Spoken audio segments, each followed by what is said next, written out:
नमस्कार दोस्तों, मैं आपका दोस्त विजय ढाका सभी प्रगतिशील किसानों का अपने YouTube चैनल पर तहे दिल से स्वागत करता हूं। आज के इस दौर में हम जो फसल तैयार करते हैं पूरी मेहनत के साथ, फिर भी हमें अच्छे भाव ना मिलने के कारण हमें निराशा हाथ लगती है, जिससे खेती के प्रति हमारा मन टूट जाता है। ये सब तब होता है जब हमारी फसल, जैसे चाहे वह अनाज वर्गीय फसल हो, सब्जी वर्गीय फसल हो या फिर फ्रूटिंग वाली बागवानी वाली फसल हो, हम उसे बाज़ार में लेकर जाते हैं। वहाँ पर इसमें क्वालिटी, कलर और साइज़ कम और वज़न कम आदि अनेक कमियाँ आती हैं और भाव बराबर से नहीं मिल पाता है। परंतु अब निराश होने की ज़रूरत नहीं है।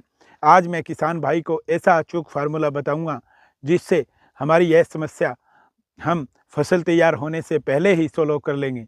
कुछ ही समय में, तो देर किस बात की। दोस्तों, सबसे पहले अपना प्यारा चैनल विजय ढाका किसान का दोस्त को सब्सक्राइब करें और इसी तरह एक से एक नई जानकारी प्राप्त करते रहें। पूरी जानकारी के लिए वीडियो में अंत तक हमारे साथ बने रहें।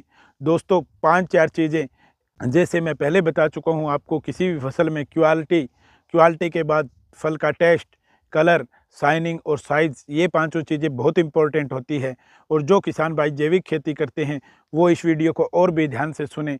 इन पांचों में सबसे इम्पोर्टेंट वो होता है टेस्ट। यदि हमने सब्जी लगाई है या फ्रूट वर्गीय फसल बागवानी लगाई है, हम रासायनिक खादों आदि का यूज करके जैसे कलर बराबर ले सकते हैं, साइज बराबर ले सकते हैं और शाइनिंग बराबर ले सकते हैं।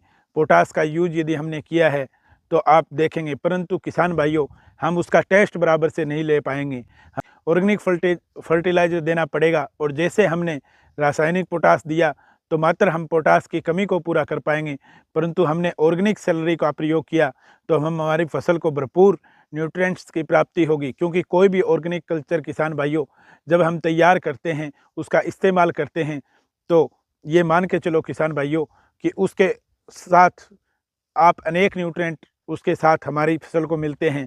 लेकिन यदि हम जैसे पोटास दे रहे हैं तो उसमें हमारी फसल के लिए पोटास ही जाएगा। इसलिए हम लगातार ऑर्गेनिक कल्चर को इस्तेमाल करते हैं तो हमारी मिट्टी का पीएच वैल्यू भी सही रहेगा और उपजाऊ शक्ति भी बराबर बनी रहेगी और हमारी हर फसल जो तैयार होगी उसका टेस्ट एक नंबर रहेगा। और जो हमारी सब्जी या फिर फ्रूट को एक बार यूज करेगा वो उसके टेस्ट से प्रभावित होगा और मार्केट में हमारी डिमांड बढ़ेगी तो भाव हमें बेस्ट मिलेगा। इसके लिए हमें क्या यूज करना है वो मैं आपको विस्तार से बताता हूं। किसान भाइयों, सबसे इम्पोर्टेंट होता है कॉटन केक। दोस्तों, आप कॉटन केक की स्लरी या कल्चर तैयार करते हैं, उसमें सभी पोषक तत्व हमारी फसल को मिलते हैं। कम या ज़्यादा हो सकते हैं परंतु भरपूर मात्रा में मिलते हैं। कॉटन केक के अंदर प्रोटीन भरपूर मात्रा में होता है, ये इसका रिच सोर्स होता है। हमें 2 स्टेज में पोटास की बहुत ज़्यादा ज़रूरत होती है। एक, जब हमारी फसल वेजिटेटिव ग्रोथ ले रही हो, या दूसरा जब हमने बहुत ज़्यादा नाइट्रोजन का इस्तेमाल कर लिया हो, जैसे बारिश के मौसम में इसकी मात्रा बढ़ जाती है। और दूसरा, फ्रूटिंग स्टेज में जब हमारी फसल, चाहे वह सब्जी वर्गीय फसल हो या बागवानी हो, उस स्टेज पर जब फ्रूट सेट होने लगे या अनाज वर्गीय फसल हो, दाना बनने लगे, उस समय सबसे ज़्यादा पोटास की आवश्यकता होती है। उस समय टेस्ट, क्वालिटी और शाइनिंग, साइज, ताकि उत्पादन पूरा हो सके, उस समय पोटास की ज़रूरत होती है। उस टाइम किसान दबकर एमओपी का यूज करते हैं। वहाँ पर हम साइज और कलर कर सकते हैं परंतु टेस्ट और शाइनिंग प्राप्त नहीं कर सकेंगे किसान भाइयों। इसलिए आप उस टाइम कॉटन केक का इस्तेमाल करते हैं तो यह पोटासियम और प्रोटीन की कमी को बड़ी मात्रा में पूरा करेगा और साथ में कैल्शियम, आयरन, मैग्नीशियम आदि अनेक पोषक तत्व हमारी फसल प्राप्त करेगी। इनके साथ साथ यह 100% नेचुरल है। सर्दियों का सीजन है तो सूक्ष्मजीवी एक्टिविटी सुस्त होने लगती है, लेकिन ये टेम्परेचर को इस तरह से मेंटेन करेगा कि जो अधिक ठंड के कारण नीचे की प्रक्रिया सूक्ष्म जीवों के द्वारा धीरे की जाती है, लेकिन जैसे ही हम कॉटन केक का यूज करेंगे ये उनको फिर से एक्टिवेट करेगा और वो दूनी शक्ति के साथ काम करेंगे और हमारी फसल अच्छे से तैयार होगी। खर्चा इसके अंदर कम होता है किसान भाइयों, और इसके अंदर सोयल फर्टिलिटी भी बढ़ती है। इसका 2 या 3 बार इस्तेमाल हम कर सकते हैं किसान भाइयों शेम कल्चर को, क्योंकि एक बार हमने कॉटन केक ले लिया, उसी ड्रम में हम दोबारा पानी भर देंगे तो उसको दूसरी बार भी हम यूज कर सकते हैं। अब किसान भाइयों बात करते हैं कि इसको यूज़ कैसे करना है, इसकी डोज क्या रखनी है।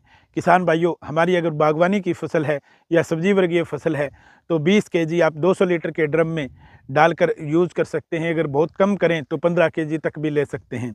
अब किसान भाइयों, यदि हमारी अन्य जो फसल है यदि हम कम लेना चाहें, क्योंकि फ्रूटिंग वाली में ज़्यादा हमें एक्स्ट्रा चाहिए इसके अंदर, लेकिन यदि हम अपनी जो परंपरागत जो खेती है जैसे गेहूं हो गई, अपना कॉटन हो गया, इनमें यदि हम यूज़ करते हैं तो 10 से 15 केजी का यूज़ कर सकते हैं। इसके साथ किसान भाइयों, एक ड्रम के अंदर 200 लीटर पानी के साथ हमने गुड़ लेना पड़ेगा। कोई भी ऑर्गेनिक कल्चर किसान भाइयों हम तैयार करते हैं तो इसमें गुड़ की बहुत ज़्यादा ज़रूरत होती है। ये एक प्रकार का भोजन होता है।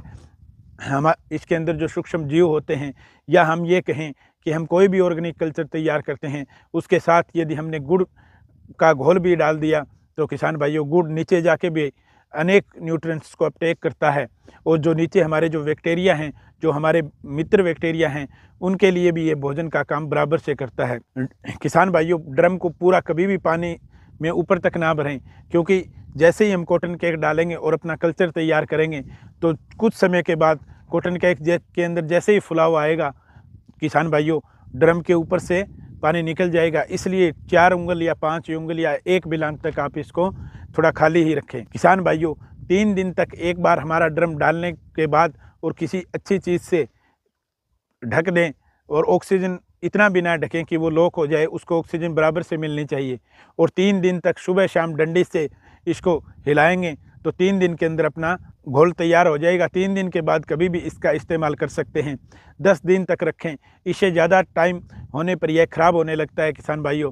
10 दिन के अंदर, 3 दिन में हमारा तैयार हो जाएगा। 10 दिन के अंदर आप इसे यूज कर सकते हैं। इसे छान कर आप इस्तेमाल करें। एक बात किसान भाइयों ध्यान रखें कि स्प्रे में इसका इस्तेमाल कभी न करें। रिजल्ट ज़्यादा आपको बढ़िया देखने को नहीं मिलेगा। ज़मीन में यदि हम इसको इस्तेमाल करेंगे तो इसके रिजल्ट काफ़ी अच्छे आएंगे। इससे रूट्स का विकास होगा, जड़ें बढ़िया तैयार होगी और आपकी फसल प्रॉपर टेस्ट, क्वालिटी, शाइनिंग और साइज़ के साथ तैयार होगी। किसान भाइयों, कैसा लगा हमारा ये वीडियो किसान भाइयों? मिलते हैं किसी नई जानकारी के साथ। यदि हमसे कोई त्रुटि हुई हो या हमने कुछ अच्छा आपके लिए किया हो तो किसान भाइयों लाइक का बटन अवश्य दबाएं। अगर कोई त्रुटि रह गई हो तो कमेंट के माध्यम से हमें ज़रूर बताएं। किसान भाइयों, जय हिंद, जय भारत।